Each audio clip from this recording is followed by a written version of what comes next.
Channel. இந்த வீடியோவில் என்ன பார்க்க போகிறோம்னா CapCut எஃபெக்ட்ஸ் ப்ராப்ளத்தை சால்வ் பண்ணுற ட்ரிக்கு தான். ஓகே, வாங்க வீடியோக்குள்ளே போயிடலாம்.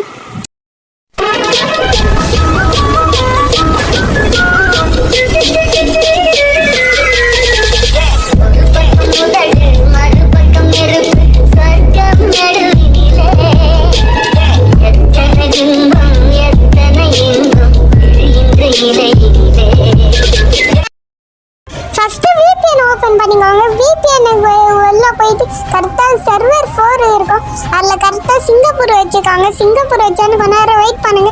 இது லோடிங் ஆகிட்டே இருக்கும். இது லோடிங் ஆகி முடிஞ்ச அப்புறம் கரெக்டாக இப்போ நீங்கள் CapCut ஓப்பன் பண்ணிக்கோங்க. CapCut ஓப்பன் பண்ணி இப்போ எஃபெக்ட்ஸை பாருங்கள். இப்போ எஃபெக்ட்ஸ் கன்ஃபார்ம் ஒர்க் ஆகும். ட்ரிக்கு 100% ஒர்க் ஆகும். நீங்களும் பண்ணி பாருங்கள். இந்த வீடியோ பிடிச்சா லைக் பண்ணுங்கள், சப்ஸ்கிரைப் பண்ணுங்கள். ஓகே, பாய்.